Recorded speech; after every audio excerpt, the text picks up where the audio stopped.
आज हम बात करेंगे दीपावली के पतित पावन पर्व पर अपने विधिक सलाहकार श्री सुरेश चंद्र शुक्ला, वरिष्ठ अधिवक्ता, उच्च न्यायालय इलाहाबाद लखनऊ बेंच लखनऊ, जो शुभ दीपावली पर शुभ संदेश भी देंगे और बताएंगे कि इस आज के परिवेश में भारत की क्या भूमिकाएं विश्व में चल रही हैं और भारत का क्या योगदान है पूरे विश्व में, और जो यूक्रेन का और युद्ध हो रहा है उस पर क्या भारत की भूमिका है। इस तरीके से कई सवालात हैं जो न्यायालय में मामले लंबित हैं। ऐसे बहुत से सवालात हैं। आज हम शुभ दीपावली पर उनसे जानना चाहेंगे। सर, सादर प्रणाम, आपको दीपावली की बहुत बहुत बधाई।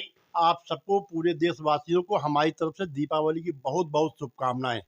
हमारा ईश्वर से निवेदन है, हमारा देश इसी तरह संपन्नता के लिए बढ़ता रहे। ये दीपावली पर प्रधानमंत्री जी ने भी अपने अयोध्या आकर के राज तिलक किया श्री राम का वशिष्ठ की भूमिका में। देखिए, ऐसा है, हमारे प्रधानमंत्री को ऊपर वाले ने विशेष प्रकृति से बनाया है। हमारे प्रधानमंत्री में इतनी धार्मिक भावना है, इतना धर्मात्मापन है, जिससे हमारे देश की बहुत उन्नति हो रही है। हमारे प्रधानमंत्री हर समय ईश्वर में ही लीन रहते हैं। इसलिए हमारे प्रधानमंत्री महोदय जो हैं वो मतलब देखिए, पहले वहाँ अयोध्या केदारनाथ गए, बद्रीनाथ गए, उसके बाद तुरंत दूसरे दिन यहाँ अयोध्या में आए।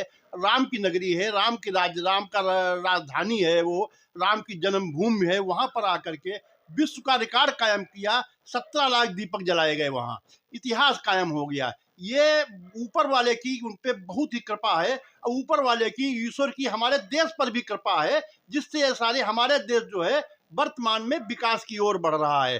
सारा विश्व युद्ध की ओर बढ़ रहा है, हमारा देश विकास की ओर बढ़ रहा है। जो यूक्रेन और रूस का युद्ध चल रहा है, जो अब इस समय चरम सीमा पर पहुंच गया है, इसमें भारत की क्या भूमिका है?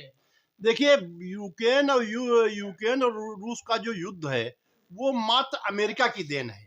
अगर अमेरिका जरा सा भी सहयोग करे तो युद्ध एक सेकंड में बंद हो जाएगा, लेकिन अमेरिका नहीं चाहता है युद्ध बंद हो। वो अपने हथियार बेचने के लिए हर जगह युद्ध को भड़काया करता है। आज तक इतना युद्ध हो रहा है, पूरा युद्ध हो रहा है, अमेरिका ने 1 किलो गेहूं रूस ने वो यूक्रेन नहीं दिया है, कपड़े नहीं दिए, दवाई नहीं दी, युद्ध और हथियार दे रहा है। और हथियार में जो दे रहा है, जिससे युद्ध भड़क रहा है। जहां तक रह गई भारत की भूमिका, भारत ही ऐसा पूरे विश्व में आज एक ऐसा देश है, हमारे माननीय प्रधानमंत्री जी ऐसे हैं जिन्होंने दोनों देशों से अपील की है कि आप लोग युद्ध बंद करें। युद्ध की समस्या समाधान नहीं है, बातचीत से हर समस्या का समाधान किया जा सकता हो। और ऐसी कोई बात नहीं है, खाली इसमें बात यह है, यूक्रेन अगर ये कहते हम नाटो में नहीं शामिल होंगे, या अमेरिका कहते हैं कि हम यूक्रेन को नाटो में नहीं शामिल करेंगे, युद्ध समाप्त हो जाएगा। लेकिन अमेरिका कहेगा नहीं, और इसके बावजूद भी अमेरिका उसको नाटो में शामिल भी नहीं करेगा। उसको हथियार देगा कि साले कि तुम अपने सारे हथियार यहाँ इस्तेमाल करो। पूरे विश्व के हथियारों का जो इस्तेमाल जो हो रहा है, परखी हो रही, जांच परख के लिए यूक्रेन देश बन गया है। अब वहां की जनता के बारे में सोचिए, जहां 40% 50% एरिया अंधेरे में है, वहां की जनता कैसे रह रही होगी? न पानी है, न बिजली है। लेकिन वो जो एक वहां के यूक्रेन के प्रधानमंत्री, वो राष्ट्रपति हैं जेलेंस्की महोदय, वो तो पहले कमेडियन थे, कमेडियन के बाद अब वो राष्ट्रपति हो गए। तो उन्होंने सोचा कि हम राजा हैं। जब प्रजातंत्र में जो राजा है जनता के लिए होता, आपको सारे काम जनता के हित में करने हैं, लेकिन सारे काम अपने हित में कर रहे हैं। पश्चिम देशों के चक्कर में फंस गए, उनके बहकावे में आके युद्ध करके अपनी जनता का तहस नहस कर रहे हैं। कोई विकास नहीं हो रहा, क्योंकि भारत एक ऐसा देश है, हमारे प्रधानमंत्री ऐसे हैं, उन्होंने रूस से भी कहा युद्ध बंद करो, और यूक्रेन से कहा भी आप भी युद्ध बंद करिए। युद्ध बंद करके आप लोग वार्ता करिए। और कोई देश नहीं कह रहा, सारे देश हथियार भेज रहे हैं। 30 देश नाटो के हथियार भेज रहे हैं, ईरान हथियार भेज रहा है, तुर्की भेज रहा है, सारे देश हथियार भेज रहे हैं। अच्छा, एक समस्या और पैदा हो गई, अभी सुनने में आया है, जो हथियार भेजे जा रहे हैं नाटो को, नाटो देशों से यूक्रेन को, वो हथियारों कालाबाजारी हो रही। वो कालाबाजारी ये जो आतंकवादी संगठित ग्रुप है, इनको हो रही है। इससे पूरे विश्व खतरा है, लेकिन इस खतरे से सभी मतलब अनजान बनते हुए, और खाली हथियार सप्लाई करो यूक्रेन को और रूस को परास्त करो। लेकिन ये नहीं समझ रहे कि रूस परास्त होगा कि नहीं होगा, यूक्रेन की हालत क्या होगी। यूक्रेन पे किसी को तरस नहीं आ रहा, न यूक्रेन की जनता तरस आ रहा है।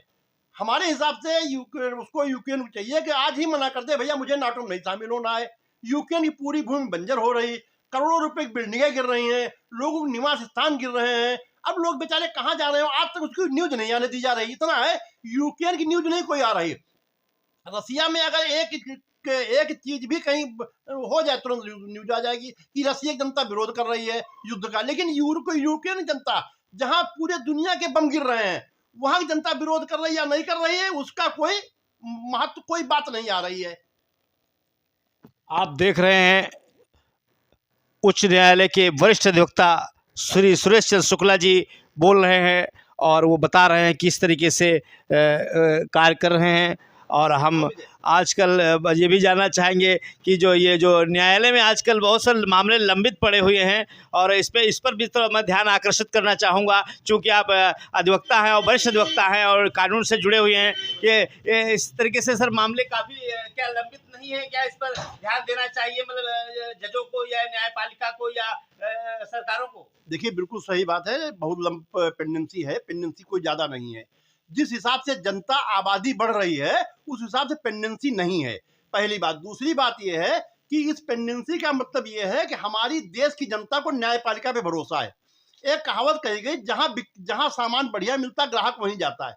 इसके मतलब हमारी जनता को प्रशासन से ज्यादा न्यायपालिका पे भरोसा है, कार्यपालिका से ज्यादा न्यायपालिका भरोसा है। तो न्यायपालिका में अगर वो आते हैं तो ये हमारी लिए गर्व की बात है, न्यायपालिका के लिए गर्व की बात है। जो पेंडेंसी का रोना रोते हैं वो खाली अकर्मण्यता को रोते हैं, उनके कुछ किए नहीं होता है, खाली पेंडेंसी पेंडेंसी कहते हैं। पेंडेंसी है ही नहीं।